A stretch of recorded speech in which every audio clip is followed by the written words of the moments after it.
Let's look at the second one, B. Also for 4 marks, required.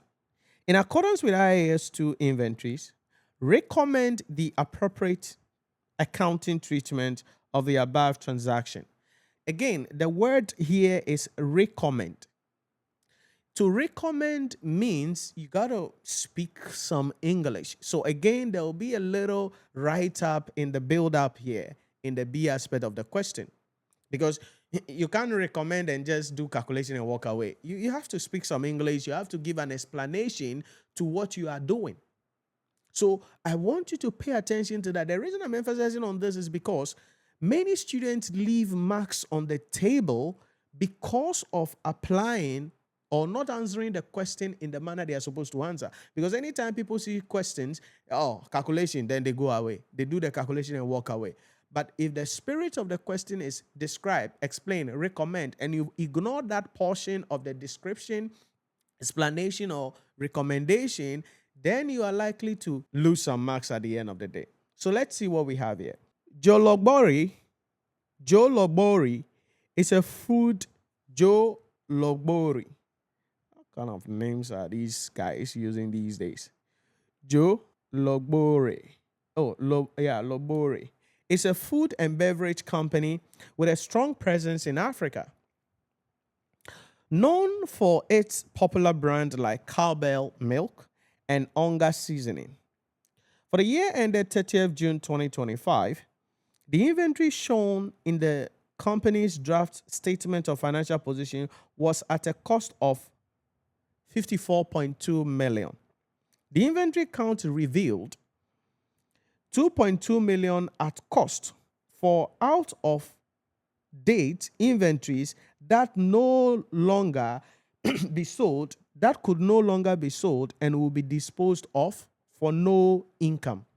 An additional cost of 40,000 Ghana cedis will be incurred to dispose of these inventories. Stay with me. Stay with me. And so, what do we do here? Again, this is inventories. You know that we say inventories must be carried at lower of cost and net realizable value, right? And so, at the reporting date, the inventory is 5.4 million. Sorry, 54.2 million. However, we are told that 2.2, okay, of these are out of stock and they cannot sell them. And so let's look at the out of date inventory, okay? So cost of out of date inventory. I'm not going to write English here, okay? Now you know the flow, right? So I'm not going to write English here in that case. Or what do you think? You let me do some freestyle for you. Some of you, you're like, oh, should I write the English? Oh, should I write the English? You let me do some freestyle for you quickly. Then we go. As per the guidelines, in IAS 2 inventories must be carried at lower of cost and net realizable value. Although the closing inventory is 54.2 million Ghana cedis, 2.2 million are outdated or out of date and will be disposed of at no income. This means the net realizable value of these inventories is 0. Okay.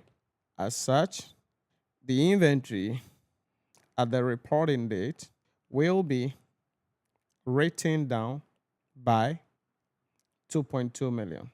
Sounds good? 2.2 million. The 40,000 costs that will be incurred to dispose of, that will be recognized when they eventually incur the cost. Okay, so the disposal cost of 40,000 Ghana cedis will be recognized when incurred. All right, so journal entry, if we want to, we will debit. We are writing off inventories. Usually inventories will be written off in profit or loss, in cost of sales. Okay.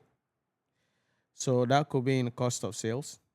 The reason the classification is important is because, you see, sometimes you know something is supposed to be in P&L, but which portion or like which segment of the P&L is it supposed to be? Which part of the P&L? Are you supposed to bring it in cost of sales in arriving at gross profit? Or you're supposed to bring it in operating expenses in arriving at profit before interest and tax? Because if you miss that, then it means that your cost of sales figure is going to be wrong, your gross profit figure is going to be wrong at the end of the day, and you're going to lose significant amount of ticks. And then if it comes to evaluation of financial statement, where you are making those adjustments to be able to calculate some ratios, it means your adjustment will be wrong, and then the ratios you are going to calculate will also be wrong. So that's why you have to be careful here. It's not just about, I'm able to apply the principles. It's also knowing how to answer the questions based on the context of the question. Then if you're going to present something in the financial statement, also knowing where is it going to be exactly in the financial statement so you don't screw it up. Very important here, right? Very important. So we debit profit or loss cost of sales usually for the 2.2 milli.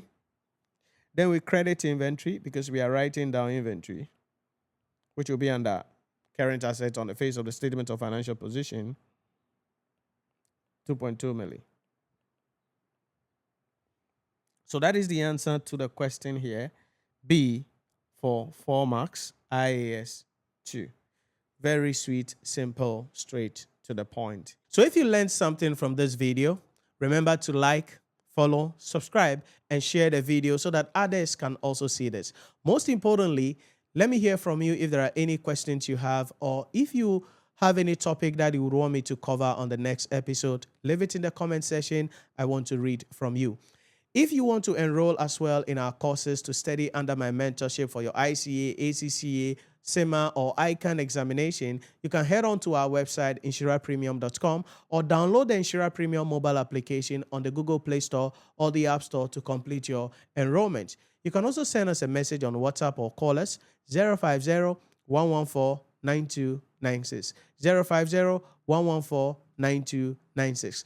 Complete your enrollment today to join our community. Let me hold your hand, provide you with the blueprint that you need with the team here. Let us assist you. This is our mission. This is what we do. This is what we are called for. And we have the resources, the skills, the expertise needed to help you to pass the examination. So visit our website, NhyiraPremium.com, to read more about us. Or better still, download the Nhyira Premium mobile application on the Google Play Store or the Apple App Store. You want to get personal? Hit us with a DM or send us a message on WhatsApp 050-114-9296. Thanks for watching, and I'll see you on the next one.